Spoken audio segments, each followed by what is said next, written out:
Salut à tous et bienvenue dans l'OM Talking Geneva. Nous sommes très heureux de vous retrouver après cette petite trêve internationale et ce match annulé pour cause de Covid.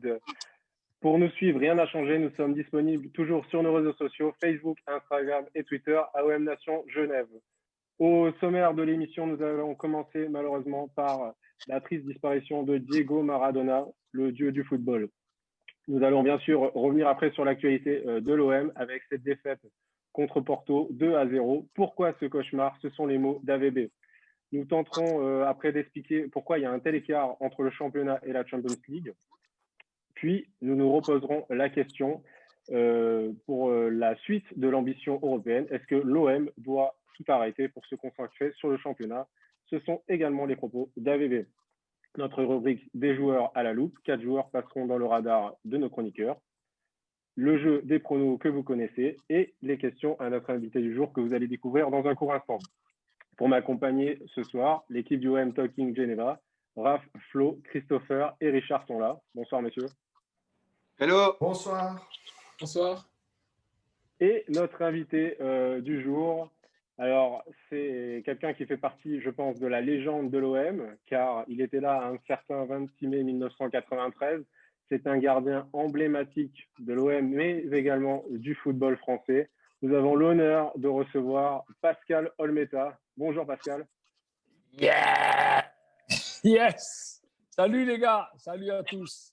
Salut, merci en tout cas de nous avoir fait l'honneur et le privilège d'être avec nous. Volontiers. Alors, on va commencer cette émission en parlant de Maradona, la mort d'un dieu du football, une légende vivante. El Pibedelo nous a malheureusement quitté. Raph, que peut-on retenir hormis du talent immense de ce joueur? Je pense que franchement, comme vous pouvez le voir derrière, l'action qui résume Maradona dans toute sa splendeur, c'est la main de Dieu, mais il n'y a pas eu que ce but dans ce match-là. Il y a aussi ce but face à l'Angleterre qui est juste magique. Je n'étais pas né à cette époque, mais tout le monde connaît ce but. Oui, on a quelques petites stats intéressantes. Vous commencez à me connaître, j'ai toujours quelques petites stats. Lors de ce match, c'est simple. Il va éliminer lors du deuxième but 6 adversaires anglais, va faire exactement 37 enjambées et 11 touches de balle pour parcourir l'équivalent de 60 mètres. Et ça a été une vraie humiliation pour l'Angleterre parce qu'il y avait tout le contexte historique aussi entre les deux pays. Et du coup, Maradona, il y a ces buts qu'on fait sa légende. Et Maradona, j'aime bien avoir quelques chiffres sur lui. C'est 359 buts en carrière, dont 47 en sélection. Aujourd'hui, on a la rivalité Ronaldo-Messi. Et à cette époque-là, il y avait une rivalité Platini-Maradona. Et Maradona semble avoir pris le dessus sur Platini, même si Platini est un joueur français, on l'aimait bien. Mais voilà, il y avait cette supériorité de Maradona qui a même été élu joueur du XXe siècle. Et son but contre l'Angleterre qui a aussi été élu but du XXe siècle. C'est vrai que c'était un but mémorable. Alors, je vais me tourner directement vers toi, Pascal. Maradona, ça aurait pu être un de tes coéquipiers, en fait, s'il avait signé à l'OM comme ça aurait dû se faire en 89, parce que Bernard Tapie a déclaré qu'il aurait pu rester un an ou deux à l'OM, donc vous aurez peut-être joué ensemble tous les deux. On va peut-être jouer ensemble tous les deux. Qu'est-ce que tu retiens de ce joueur hors norme? Ce que je retiens personnellement, voilà, malheureusement, on perd un homme avant tout, en plus jeune, et le malheur est là, c'est que Maradona, quand on voit le pays, Buenos Aires, pleurer comme c'est pas possible, tous les Argentins sont en deuil, c'est comme on l'a dit, un dieu qui s'en va. Ensuite, l'homme très attachant qu'il ait fait, ce qu'il a eu à faire, les à côté, pas les à côté, ça fait partie de la vie, mais ça fait partie de ce qu'on a aimé de ce joueur. Aujourd'hui, un joueur comme ça, on voit dans notre championnat, simule à chaque fois qu'on le touche, un Maradona. Tu pouvais le toucher, le frapper, faire ce que tu voulais avec lui dans le match. Jamais il se plaignait. Tout le temps, il était à repartir à repartir à 200%. Un mec extraordinaire. Malheureusement, voilà, on est en train de parler de lui parce qu'il est parti. Et c'est sûr que dans le football, on aurait pu en parler avant qu'il s'en aille. Parce que là, maintenant, on a perdu quelqu'un de très grand. Merci, merci à toi, Pascal. Richard, quel est ton sentiment Mon sentiment, c'est comme Pascal. Hier soir, j'avais les larmes aux yeux. J'étais très triste. C'est notre jeunesse. J'ai été footballeur, comme vous le savez. Et pour moi, Maradona, ce match contre l'Angleterre, j'étais en direct. C'est toucher une étoile, l'étoile du football avec ce garçon qui était extraordinaire. Malheureusement, bon, j'ai pas été trop pour quand il a mis cette main et qu'il a marqué avec cette main parce que j'aime l'honnêteté, j'aime pas la tricherie et c'est la chose qui m'a dérangé dans son attitude. J'aurais voulu qu'un tel joueur qui fait partie des 3 meilleurs joueurs de tous les temps aille voir l'arbitre et dire j'ai marqué de la main. Voilà ce que j'aurais voulu. Parce que c'est pas de son standing de gagner une Coupe du Monde comme ça. C'est pas lui. C'est pas lui. Il est trop grand pour ça. Il est trop grand. Il aurait dû avoir une autre attitude. Maintenant, au-delà de tout ça, on touche les étoiles avec lui. Les étoiles du football. D'accord. Merci. Alors, Raph, je crois que tu voulais rebondir pour conclure cette page sur Maradona. Oui, bah alors déjà, je trouve que Richard m'a fait une très belle passe D en parlant d'étoiles parce que un ami à Maradona, donc Omar da Francesca, célèbre consultant, a dit aujourd'hui, on voulait tous être comme Maradona, il est immortel, il est dans le cercle très fermé des génies, il faisait des choses qu'on ne pouvait même pas imaginer, il est parti de tout en bas pour finir dans les étoiles. Donc c'est Omar da Francesca qui a dit ça aujourd'hui pour parler de son ami. Et il faut aussi se rappeler que Maradona, il a surtout, dans sa carrière, remonté le club de Boca Juniors, qui était un club très populaire, mais qui l'a fait atteindre un standing mondial. Et pareil pour le Napoli, qui n'avait jamais gagné de titre de champion d'Italie et de première division, pour les faire devenir excellents. Merci de nous avoir transmis cette magnifique citation. On va commencer à parler de l'OM, notre club. Donc malheureusement, on a perdu hier 2-0 contre Porto. Pourquoi ce cauchemar? Ça a été les mots d'AVB. Flo, je vais me tourner vers toi après cette nouvelle désillusion hier soir. Alors, oui, dans l'ensemble, quand on regarde à la fin du match, le résultat, tout ça, c'est un cauchemar, notamment avec tout ce qui s'est passé avant dans les 3 derniers matchs, enfin les 3 autres matchs. Maintenant, au tout début du match, il faut quand même se dire, personnellement, je me suis dit, on peut rêver de quelque chose. Franchement, je me suis dit, il y a moyen de faire un nul quand même. Quand j'ai vu l'intensité qu'ils ont mis dès le début du match, qu'ils avaient envie de jouer, bon, je ne sais pas si c'est par rapport au fait qu'ils n'aient pas joué depuis 3 semaines, mais voilà, tu voyais qu'ils voulaient faire quelque chose et qu'ils ne voulaient pas que ça se termine comme ça, leur aventure européenne. Ça se finit sur 2 erreurs défensives. Pour moi, c'est deux erreurs défensives qui permettent les buts. Après, de là à dire où on était supérieur à Porto, je ne pense pas. Pour moi, j'ai vu les mêmes équipes qui jouaient de la même façon et du même niveau. Alors, je comprends les supporters dépités. Maintenant, je ne comprends pas les supporters en colère. Colère que ça soit 2 erreurs défensives, ok. Mais colère de l'équipe, je ne suis pas d'accord parce qu'au vu des matchs de cette année, il n'y a pas de quoi être en colère. Pour moi, tu dois être content de ton équipe parce qu'ils ont tout donné au moins. Enfin, ils ont essayé de tout donner du moins.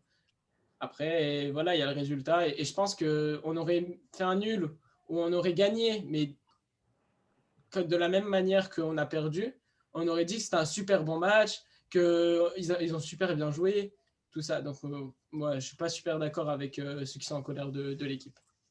Alors, on va demander à Pascal s'il est en colère et si pour lui, il a vécu une soirée cauchemardesque hier.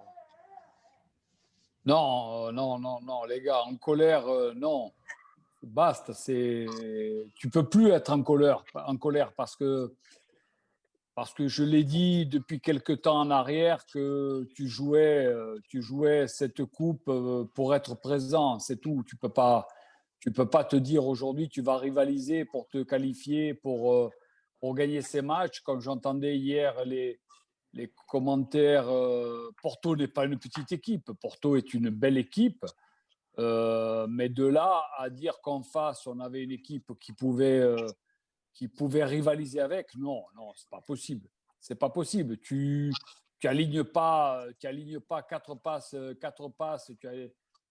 tu as aucun entrain de jeu. Tu as malheureusement, en plus, on entend parler les joueurs parce que tu es à huis clos.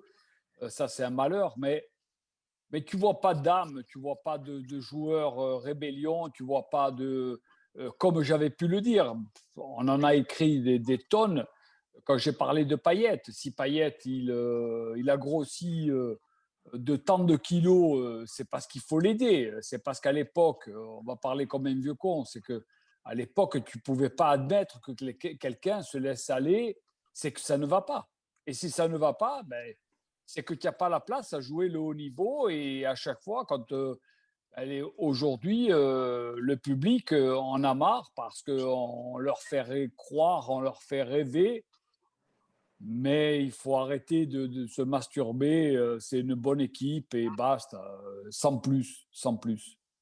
Alors pour toi, qu'est-ce qui manque à cette équipe pour afficher ne serait-ce qu'un notre visage, tout simplement? Non, mais tout simplement, ce qui manque, c'est qu'il faut arrêter chaque année de dire on va jouer les grands clubs, on va jouer Manchester, on va jouer Milan, on va jouer Real, on va jouer Barça. Non, il n'y a pas la place pour jouer dans la grande cour. C'est que déjà, ça part de la construction de cette équipe. Quand tu vois qu'au début de saison, le coach, je reste, je pars, ça a duré 2 mois. Et où tu vas? Tu as un président américain qui est-ce qu'il connaît le football français? Est-ce qu'il connaît le football je vais parler de l'OM parce que l'OM, c'est mondial. Qui n'aime pas l'OM? Voilà, on déteste, on n'aime pas d'autres clubs, d'accord. Mais l'OM, plus ou moins, tous les gamins aujourd'hui rêvent de l'OM. Et là, c'est simplement pas possible. C'est pas possible. Chaque année, voilà, on n'a qu'à se dire, on a une bonne équipe et basta. D'accord. Je crois que Richard, tu voulais rebondir à ce qu'avait dit Pascal? Écoute, il n'y a pas grand-chose de plus à dire, si ce n'est que le fait qu'on n'a pas le niveau pour être en Ligue des Champions. Moi, ce que je vais reprocher à l'Olympique de Marseille de cette année, sachant que je suis de l'époque où Pascal a gagné la Ligue des Champions avec toute notre grande équipe de l'époque, ce que je vais leur reprocher, c'est de ne pas se battre suffisamment et d'au moins être reversé en Europa League pour qu'on puisse avoir une épopée comme on a eu il y a 2 ou 3 ans. On ne les reconnaît pas. Il faut se battre, les gars. C'est droit au but, c'est l'OM. Il faut aller au charbon. D'accord, merci Richard. Alors, juste pour vous dire que la première partie de l'émission est terminée. Donc, si vous êtes sur Instagram, rejoignez-nous sur YouTube. Si vous êtes sur YouTube, ne changez rien. On passe à la deuxième question de cette émission. Qu'est-ce qui peut expliquer l'écart entre une place prometteuse en championnat? Je vous rappelle que l'OM peut être virtuellement premier de la Ligue 1 si on gagne tous nos matchs en retard, 2 matchs. Et ce désastre en Ligue des Champions. Raph, je me tourne vers toi pour peut-être avoir une analyse. C'est ça. Pour moi, c'est l'efficacité. En Ligue 1, on l'a vu, le match, l'un des derniers matchs qu'on joue, c'est contre Strasbourg. L'équipe c'est très compliqué et il y a une action de but et elle marque. Donc, elle a été très efficace.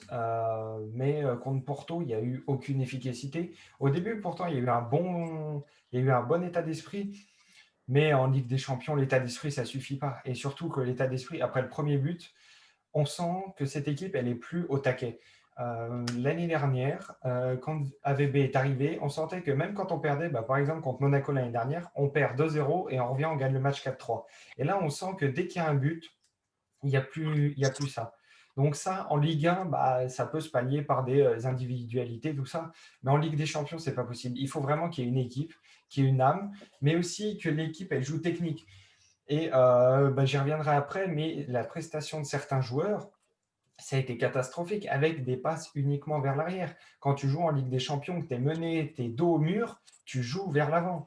Les latéraux doivent monter. Oui, ça a été le match, on voit qu'on n'a pas le niveau Ligue des Champions. On a peut-être limite un niveau de bas de Ligue Europa, mais le niveau de Ligue des Champions, on n'y est pas pour la justesse technique.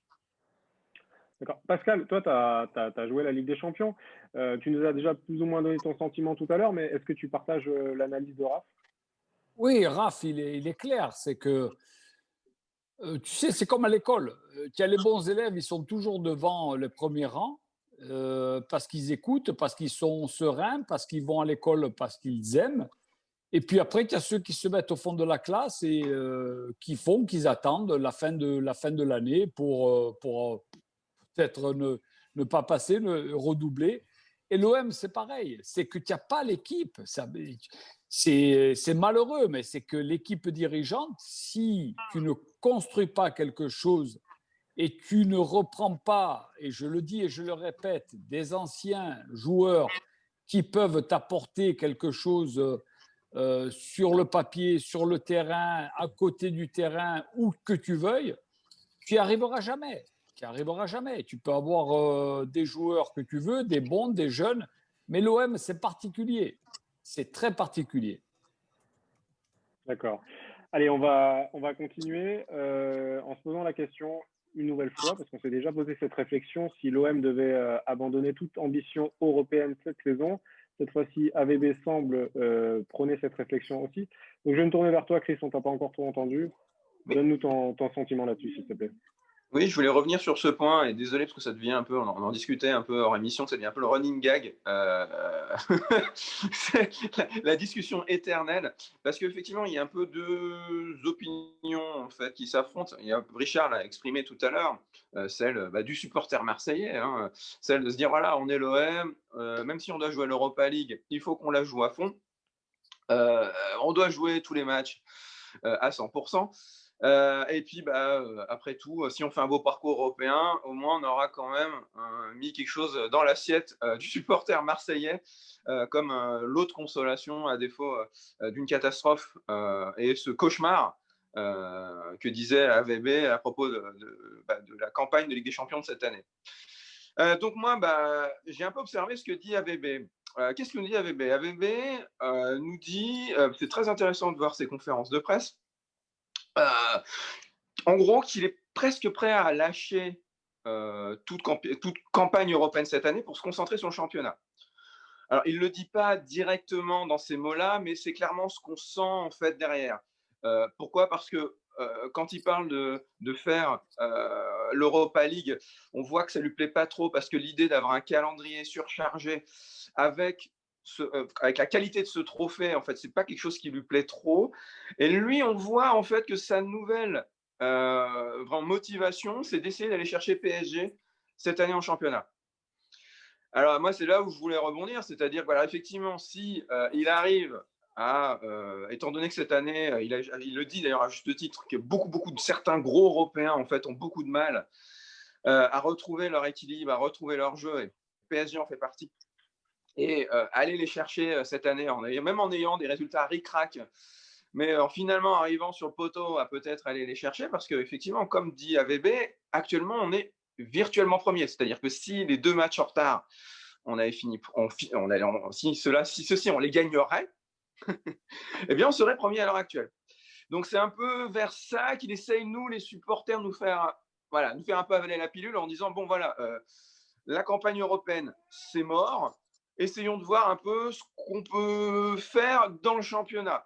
D'autant plus que, et là, c'est vrai que je vous réfère un peu aux papiers très intéressants qui sont sortis sur le Phocéen, et moi je partage complètement cette analyse que vous trouverez encore aujourd'hui dans le Phocéen, c'est de dire, est-ce que AVB n'a pas conscience de la faiblesse actuelle de l'OM pour la Ligue des Champions, et de se dire, bon, il va falloir quand même que je fasse quelque chose cette année avec cet effectif-là. Je ne veux pas non plus avoir tous les supporters ados. Je pense fondamentalement AVB veut écrire sa page dans l'histoire du club. Hein. On sait que AVB ne vient pas pour l'argent. AVB, il préférait faire de la moto, je crois, des fois, à venir entraîner certains clubs. Donc voilà, il veut vraiment laisser sa trace. Donc là, je pense qu'il est en train de se dire, bon, là, visiblement, cette année, niveau Champions League, on ne peut plus rien espérer. Est-ce qu'il ne faudrait pas tout espérer, tout axer dans ce championnat français. Ce qui pourrait peut-être faire oublier le désastre et puis tous ces chiffres incroyables et ce cauchemar dont il a parlé. Parce que pour l'instant, on n'arrive juste rien à faire, on est ridicule et visiblement, c'est la seule solution qu'il a trouvée. D'accord, merci Chris. Pour compléter ce que tu disais, il me semble que j'ai vu que AVB disait que l'Europa League n'était pas un bonus pour lui. Pascal, si tu étais AVB, est-ce que toi, tu abandonnerais cette campagne européenne où il reste 2 matchs, sachant qu'il nous reste dans les 2 matchs Manchester City à jouer, tu ferais quoi, tout simplement? Tout simplement, je ne suis pas lui. Et après, ouais, si c'est pour faire rigoler tout le monde, non, il faut tirer un trait, se concentrer sur le championnat, essayer de faire quelque chose, finir dans les 3 premiers et basta. De toute façon, le coach le sait très bien, c'est que tu as une équipe jeune, une équipe qui n'est pas très en place, tu n'as pas de banc et tu ne peux pas jouer tous les tableaux. Alors, joue que le championnat si tu y arrives, parce que moi, je pense qu'à leur place, dans les vestiaires, je me ferais un peu chier. Et ça, c'est ce qui doit se passer. D'accord, merci. Attendez, ça veut dire quoi que le vestiaire se fait un peu chier? Désolé. Là, vas-y. Tout simplement, quand tu regardes les matchs, heureusement qu'il n'y a pas le public. Et malheureusement pour nous, mais c'est que tu as l'impression que tu te fais chier. Tu perds le match, tu rigoles avec tout le monde, tu penses qu'à une chose, c'est changer les maillots. Non, c'est pas ça. Tu n'as que quelques années de carrière de footballeur, marque-les ces années. Essaye d'être malade si tu perds, heureux si tu gagnes, mais vis ces moments. Qui n'aimerait pas être à ta place? Tu fais rêver des milliers, des milliards de gamins et quelquefois, tu ne leur montres pas ce visage. Ça veut dire que dans les vestiaires, tu n'es pas content. Si tu as un joueur qui grossit en pleine saison, peut-être qu'il a des soucis, aide-le et mets-le de côté. Et s'il y en a qui sont des pièces maîtresses, ils ne vont pas bien, il ne faut pas hésiter à les mettre de côté aussi et de s'en sortir comme ça. Parce que bon, c'est ce qui doit se passer dans certains clubs de championnat français, mais l'OM, tu n'as pas le droit. Alors, on va conclure ce chapitre avec Flo et après avec Richard qui veulent chacun s'exprimer. Alors Flo, tu commences et après ce sera toi Richard. D'abord, je partage l'avis de Pascal par rapport au fait qu'on se fait chier. Perso, moi, le match de Strasbourg était tellement nul, je me suis fait chier, limite je dormais quoi. Bref, c'est pas sur ça que je voulais évidemment parler, mais plutôt pour l'Europe, il nous reste 2 matchs. Moi, je serais d'avis de les jouer à fond. Mais ça, c'est aussi le côté supporter, mais aussi le côté où il faut réfléchir. Si on regarde, ok, très bien, AVB veut jouer le titre, peut-être avec le PSG, j'en doute. Mais voilà, si l'année prochaine, on finit par exemple, si à la fin de l'année, on finit 2e, on sera dans la même position, c'est-à-dire on aura très peu de points, on finira dans le chapeau 4 et ça sera toujours la même chose. Je pense qu'il faut la jouer à fond, gagner un peu de points UEFA, coefficient UEFA qui est super important, parce que Krasnodar, ils se sont trouvés dans le chapeau 3. Pourquoi? Parce qu'ils ont joué l'Europa League, ça fait 5-6 ans qu'ils jouent l'Europa League tous les ans, ils vont le plus loin possible, ils gagnent des points, et finalement, quand ils se retrouvent en Ligue des Champions, ils se retrouvent chapeau 3, et ils ont peut-être la chance, là, par rapport avec Rennes, de se retrouver en Europa League encore une fois. Donc ça peut être aussi un avantage. Parce que si on se retrouvait dans le chapeau 3, on aurait pu se taper Başakşehir, tout ça. Mais voilà, pour moi, il faut la jouer à fond. Et je me rappelle aussi qu'AVB avait dit qu'il voulait gagner un trophée à l'OM. Et donc la Coupe de France. Et je me rappelle que l'année dernière, il avait joué la Coupe de France à fond jusqu'au match de Lyon. Il risque aussi de refaire la même chose cette année, je pense. Allez, on passe le ballon à Richard. Moi, je voudrais revenir et dire à Pascal, dis-leur ce qui se passait avec les exclamations de Bernard. Je parle bien sûr de Bernard Tapie, dont on souhaite une bonne santé parce que c'est dur en ce moment pour lui. J'ai une pensée pour lui parce que je l'aime beaucoup. Mentionne-leur un petit peu ce qu'il faisait comme quand il descendait à la mi-temps parce que les mecs, ils n'avaient pas assez couru sur le terrain et comme ils te les bombardaient et tu sais ce qu'ils leur disaient, je ne vais pas le répéter parce que l'année d'après, les mecs, ils risquaient de ne pas avoir leur place encore une fois. Qu'on remette un petit peu les idées en place, des gars qui sont très bien payés. Ouais, malheureusement, si tu en parles aujourd'hui, il y en a, certains vont dire oui, mais ça c'était avant. Tu sais, comme on parle, comme ils pourraient dire les anciens, nos jeunes, mais c'est le problème de la vie. C'est le problème de la vie de tous les jours. C'est que tu as pas ce président football comme un président peut-être de la République qui, à un moment donné, faut taper sur la table. Il faut savoir ce que tu veux. Il faut savoir si tu veux gagner, si tu veux t'emmerder ou si tu veux ne rien faire et ne pas réussir. Alors là, c'est des ouvertures pour tout le monde. Et tu t'emmerdes. On a parlé d'un match de Strasbourg, mais qui imagine le niveau. Non, mais j'ai jamais vu ça. Et là, même Terrible. là, c'est quoi? Hier, c'était la 13e défaite consécutive. Ah oui, 13e. Ouais, mais non, mais c'est la folie. C'est la folie. Nous, à l'époque, voilà, certains, ça va encore les faire à l'époque. Tu sortais du vélodrome, tu avais les gens, les supporters qui t'attendaient. Moi, ça m'est arrivé de sortir de la voiture parce que quand tu as tes couilles accrochées, des fois, tu peux te battre et ne pas y arriver. Ça ne nous arrivait pas souvent. Mais quand on rentrait sur le terrain et dans le couloir, on disait à l'adversaire qu'il ne venait pas pour gagner. C'était comme ça, c'était pas autrement. Aujourd'hui, tu rentres sur un match et puis voilà, tu fais ton match et point barre. C'est dommage, c'est dommage. Je crois que tu as fait un heureux, en tout cas, Pascal. C'est Richard qui approuve complètement ton discours. Allez, on va passer aux joueurs à la loupe, notre rubrique des joueurs à la loupe.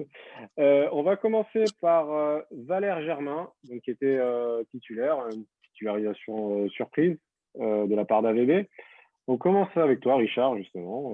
On continue avec toi, du coup. Qu'as-tu pensé de Valère Germain? Eh bien, écoute, fidèle à lui-même, hein, toujours pareil. J'ai toujours cette opinion négative parce que on va vraiment pas tirer sur l'état d'esprit du joueur. Il est irréprochable, il parle pas, il se plaint pas, il cavale, il fait tout ce qu'il faut faire. Mais le problème, c'est qu'il n'est pas efficace. Alors, est-ce qu'il y a un problème de positionnement? Je crois qu'on l'a essayé quand même plusieurs fois, on l'a même essayé à deux. Il est systématiquement inefficace. Donc, à un moment donné, quelqu'un qui est inefficace, il va sur le banc. C'est mathématique. Pourquoi on continue comme ça? Pourquoi on continue comme ça alors que voilà, je préfère voir Ake qui arrive à se donner des occasions de but, qui est presque pas loin de commencer à les mettre au fond, que voir Valère faire rien du tout un match. Ça suffit à un moment donné, il faut tirer les conclusions qu'on doit tirer. On va enchaîner avec Sanson, c'est Flo qui va nous dire son point de vue. Alors, ouais, je vais commencer par Sanson, mais après, je vais parler un peu plus du milieu en général, mais très rapidement. Alors, Sanson, pour moi, il a fait un bon match. C'était un peu celui qui sortait du lot, on va dire. Il était là, il allait un peu au pressing, tout ça. On voit aussi au niveau des stats, il est allé 11 fois au duel, il en a gagné 6. Il a subi 2 fautes. En plus de ça, il a perdu que 6 ballons sur 35. Bon, après, il a perdu des ballons, certes, mais c'est sur ça aussi qu'on peut perdre. Mais voilà, je trouve qu'il a fait un bon match. Une bonne première mi-temps surtout. En tout, il a quand même fait 87% de passes réussies. Que des passes plutôt vers l'avant, très peu à l'arrière. Et c'est ce qu'on reproche à Sakai, que Raph le dira tout à l'heure. Mais après, pour parler en général du milieu, même Rongier, il a fait un match correct dans ses standards, on va dire. La complémentarité Rongier-Sanson, c'est une complémentarité qui marche depuis l'année dernière pour moi et on l'a encore vu à ce match-là. D'accord. On va enchaîner avec toi, Chris. On va parler de Luis Enrique, donc, qui était lui aussi titulaire surprise, sa première titularisation depuis qu'il a signé à l'OM. Oui. Donc, première titularisation, et en plus pour un match de Champions League, donc pas facile non plus de débuter comme ça à son jeune âge. Oui, c'est déjà un plaisir déjà de parler de lui, parce que c'est la première fois, du coup, on peut faire un peu un focus sur ce joueur. Exactement. Et moi, c'était une des satisfactions, en fait. Hein. C'est vrai que c'est ça qui est bizarre, en fait, avec ce match de Porto. On a voulu un peu rentrer dans l'émotionnel par rapport à cette émission, parce que concrètement, bah voilà, on est à notre 13e match de Ligue des Champions perdu. Mais si on avait un peut-être sur les 13, où on aurait pu au moins peut-être casser cet enchaînement, et peut-être partir avec un nul, c'est bien celui qu'il y a eu hier, où pour moi, il y avait quand même pas mal de choses qui ont été tentées par AVB. Et notamment cette titularisation de Luis Enrique qui m'a plutôt convaincu, en fait, parce que pour son âge, par ce qu'il a fait, déjà je dirais qu'avec Thauvin, c'est peut-être notre seul latéral de métier, c'est-à-dire qu'il fait vraiment le métier de ce qu'on attend à ce poste-là, c'est-à-dire vraiment d'avancer, de provoquer, d'avoir de la vélocité et d'essayer de faire la petite passe en 1-2. Enfin, vraiment, on voit qu'il a du ballon, on voit qu'il a de l'envie et on voit qu'il y a un potentiel derrière que moi, je me réjouis de revoir. Voilà. Donc, si j'ai envie de dire, je vais mettre une note, ce serait l'envie de revoir ce joueur, et vite, parce qu'il y a quelque chose avec ce joueur, je le sens bien. Voilà. Affaire à suivre alors. On termine avec toi, Raph, tu vas nous parler de Sakai. Oui, alors, Hiroki Sakai, d'habitude, on l'adore tous pour sa combativité et tout ça.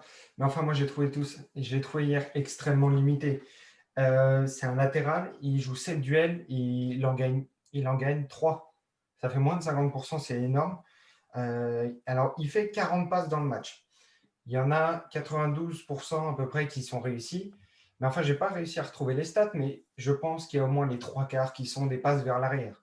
C'est des passes qui coupent le jeu, qui te ralentissent, tu perds du rythme, il n'y a pas de construction. Et il n'a pas essayé de jouer rapidement ou essayer de faire des passes qui transpercent les lignes. C'est ça qui m'a un peu gonflé. Il n'y a pas eu cette transition, cette passe qui fait mal à l'adversaire. Et quand il montait, on a vu que les dribbles, c'est pas ça pour Sakai. Je pense que c'est un bon défenseur droit dans une défense à 3, mais un latéral, ça devient très limité pour lui. Et au début, en Ligue 1, ça allait, mais là, maintenant, en Champions League, c'est pas possible. Pourtant, Dieu sait que j'aime ce joueur, mais en Ligue 1, c'est plus possible. Pascal, est-ce que tu voulais rajouter quelque chose sur ces 4 joueurs qu'on vient de parler? Oui, voilà, ces 4 joueurs, c'est des bons gars, mais à ce haut niveau, il n'y a pas la place. Je pense que c'est assez difficile de jouer dans le haut niveau, avoir des joueurs de championnat. Et voilà, Sakai, c'est des bons joueurs, c'est des combattants, c'est tout ce que tu veux. Mais après, dans le haut niveau, les moindres erreurs, tu les payes cash et c'est difficile de jouer le haut niveau quand il n'y a pas l'équipe qu'il faut. D'accord. Alors, on va passer au jeu des pronos, pardon. On va passer au jeu des pronos. On va pronostiquer le prochain match de l'OM. Donc, ça sera contre Nantes samedi. Donc, chacun d'entre vous va donner son prono. On commence par toi, Raph. Alors, moi, je dis 2-1 pour l'OM. 2-1. Chris. Moi, pareil, 2-1 pour l'OM aussi. Ok. Richard. 1-0. 1-0 pour l'OM, bien sûr. Flo. 1-0 pour l'OM, but de Benedetto. En bonus, en but de Benedetto. Et Pascal. Les gars, pour noircir le tableau, parce que là, ils sont en train de se poser des questions. Si le coach de Nantes est intelligent, il va jouer le match nul et je pense qu'il y a la place peut-être même de gagner, mais de jouer le match nul. Allez, moi je vais dire 2-1 aussi. On va passer à la dernière partie de notre émission, c'est les questions à l'invité, donc les questions pour toi, Pascal. On va commencer avec les questions des internautes et puis après chacun d'entre nous te posera sa question si c'est OK pour toi. Yes. Donc on commence avec une question de Grégory Bernard qui est entraîneur des gardiens à l'OM, figure-toi, et qui nous demande quel est le joueur le plus fou avec lequel tu es joué? Le joueur le plus fou avec lequel j'ai joué. Je sais. Plus fou, c'est-à-dire caractère ou dans le jeu ou bon. Écoute, il nous a pas précisé, il nous a dit le plus fou, alors on a laissé sa question. Le plus fou, quelle. Dimeco. Dimeco, ouais. On s'en doutait un peu. Ah. Sacré joueur. Allez, on enchaîne avec la question de Mehdi qui nous demande tout simplement ton plus beau souvenir avec l'OM. Mon plus beau souvenir, c'est la finale parce que je le souhaite à tous ces gamins qui en rêvent, c'est gagner cette grande coupe. C'est extraordinaire, c'est magnifique. Jitou qui nous demande que penses-tu des performances de Thauvin et de Payet? On se fait plaisir quand ils font des bons matchs, on se fait plaisir parce que c'est des joueurs talentueux et on en demande un peu plus. Maintenant, on les attend qu'en championnat parce que le reste, c'est difficile aussi pour eux. Ok, allez, on passe avec la question de chaque chroniqueur. On commence avec toi, Raph. Oui, moi j'avais une question. Donc, tu es un ancien gardien, un excellent gardien. Si aujourd'hui tu pouvais donner 2 conseils à un jeune qui veut percer pour devenir gardien, ce seraient lesquels? Alors, tout simplement, c'est de bosser, bosser, bosser. Et pour se démarquer du lot, travailler les sorties aériennes, ne travailler que ça, parce que nos gardiens ne sortent plus dans la surface et c'est regrettable. Ok, bah s'il y a des jeunes gardiens qui nous écoutent, prenez conseil. Voilà. Christopher. Oui, ma question, c'est à propos de l'après-Mandanda, parce qu'il va falloir quand même penser un jour à y songer. Et ma question pour vous, c'est à votre avis, comment il faudra la gérer? Parce qu'on a un gardien, voilà, on peut critiquer beaucoup de gens dans l'équipe qui n'ont pas le niveau Ligue des Champions. Si on en a un, bon, on en a quand même un, mais il est dans les cages. Voilà. Et pour vous, comment on va devoir faire dans les prochaines années? Est-ce qu'il faut prendre plutôt un jeune? Est-ce qu'il faut plutôt prendre quelqu'un de confirmé? Comment vous voyez les choses? Comment il faut falloir le préparer, ce futur gardien? Tout simplement, c'est vrai que Steve Mandanda va nous faire encore ces 2 ou 3 années extraordinaires parce qu'on peut compter sur lui. Il ne se pose pas de questions, ça c'est très important. Mais derrière, j'espère qu'ils sont en train de préparer un jeune qui ne se pose pas de questions et sera à la hauteur, parce qu'on va le comparer à chaque fois, mais à la hauteur de garder les buts de l'OM. Mais il faut qu'il s'en inquiète parce que garder les buts de l'OM, c'est très, très difficile. C'est avoir un caractère à part. Et j'espère que ce jeune-là, il est en train de se préparer. C'est le plus important. Chris, tu veux encore poser une question? Oui, toujours lié à ça, à votre avis, Mandanda, là, ce niveau qu'il a actuellement, vous pensez qu'il peut le garder jusqu'à la fin de son contrat? Ou est-ce que vous pensez qu'à un moment donné, la vieillesse va le rattraper? Non, chez un gardien, il n'y a pas de vieillesse. Je crois que plus c'est comme le bon vin, plus tu as de l'expérience, moins tu plonges, plus tu vois les choses, plus tu es facile. Et je pense que encore ces quelques années, il peut nous, comme à chaque fois en fin de saison, compter les points qu'il nous a gagnés. Et grâce à lui, on garde toujours le haut niveau. Et j'espère qu'il va le tenir, mais il le tiendra, ça c'est sûr. Allez, Richard, ta question, s'il te plaît. Bon, moi, Pascal, tu te doutes de quoi je vais parler. Pas de cul, hein. Non. On n'ira pas jusque-là. Juste, j'aimerais que tu me donnes une anecdote qui s'est réalisée lors de la finale. Tu m'as fait perdre mes mots. Avec tapis, ou dans les vestiaires, avant la finale, après la finale. Un truc qui t'a marqué, que tu as vu à ce moment-là et que personne n'a vu à la télévision. Qu'est-ce que tu peux nous dire là-dessus? Parce que moi, j'étais sur la Canebière ce jour-là, après le match. Donc, je suis curieux de savoir tout ce qui s'est passé. Tu sais, tout simplement, la veille du match, on n'arrivait pas à dormir. Il était, je crois, dans les alentours d'1h30 du matin. Je prends l'ascenseur. J'étais en train de faire le con comme d'habitude. Je prends l'ascenseur et les portes s'ouvrent et sur qui je tombe? Raymond Goethals. Avec sa cigarette sur le côté, il me dit, mais c'est pas possible, mais tu vas où à cette heure-ci? Et nous, on était en train de faire les cons et j'empêchais les autres de dormir. Je passais ou d'un coup par la porte ou d'un coup par le balcon, tellement qu'on avait envie que le jour arrive pour être prêt pour le match. Voilà. Super Merci. souvenir. Super souvenir. Allez, à toi, Flo. Alors, bah, moi, j'avais une question, mais je pense que tu l'as un peu répondu tout à l'heure. C'était par rapport au potentiel retour de Gignac. Et ma vraie question, c'est est-ce que tu avais un rituel avant le match? Et lequel c'était? Le rituel avant le match, je pense, on en a tous un. C'était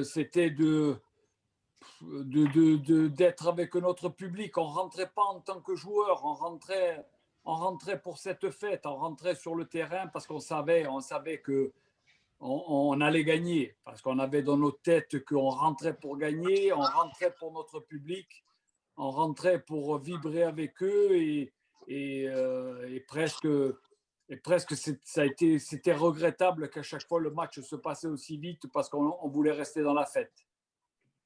D'accord. Allez, je vais te poser la dernière question, Pascal. Tout simplement, est-ce que tu songerais à devenir un jour entraîneur des gardiens dans un club? Et si oui, pourquoi pas à l'OM? Ouais, ben, tu sais, bientôt j'ai passé l'âge de pouvoir me déplacer tout seul. Alors, s'ils veulent se réveiller, c'est maintenant qu'ils doivent le faire. Parce que s'ils attendent encore 10 ans, je ne sais pas ce que je pourrais leur apporter. Mais que ce soit moi ou un autre, il faut que les clubs puissent s'attacher d'anciens footballeurs pour apporter un plus, non pas qu'à Marseille, mais de partout. Comme a fait Enzo Francescoli à River Plate. Quand il a repris le club, il a pris des anciens joueurs avec lui et on voit le niveau qu'il a remis le club. Et ça, c'est le plus important. Le football appartient aux footballeurs. Pas 100%, mais presque. Raph, le mot de la fin et on conclut l'émission. Oui, c'était pour rebondir sur ce que venait de dire Pascal. Oui, j'ai envie de prendre cet exemple du Bayern de Munich qui, à tous les étages de sa hiérarchie, a des anciens joueurs. Et je pense notamment à Miroslav Klose qui maintenant est un des entraîneurs du Bayern. Donc moi, je pense que c'est important d'avoir une structure avec des anciens qui apportent de l'expérience. Et je pense que ce serait un vrai plus pour l'OM d'apporter l'expérience de tous ces anciens. Tout à fait. Pascal, je crois que tu voulais ajouter un mot pour terminer cette émission. Ben, pour terminer cette émission, comme dans les semaines à venir, vous ne savez pas où aller, venez en Corse, domainolmeta.com, c'est un rêve. Et en plus, je suis là. Vous aurez l'occasion d'être avec moi, de boire un bon vin et vous faire plaisir en louant les maisons au domainolmeta.com. Et en ayant des anecdotes en plus sur l'OM qu'on ne connaît pas. On arrive là. C'est sûr. On arrive. On va faire tous notre attestation de déplacement et on arrive tout de suite. Ouais. Alors, notre émission touche à sa fin. Merci Pascal d'avoir été avec nous. C'était un immense bonheur. Et on vous dit à bientôt. Salut à tous. Merci beaucoup. Merci. Au revoir tout le monde. Merci Portez-vous Pascal. bien surtout. Allez, ciao Richard. Portez-vous bien.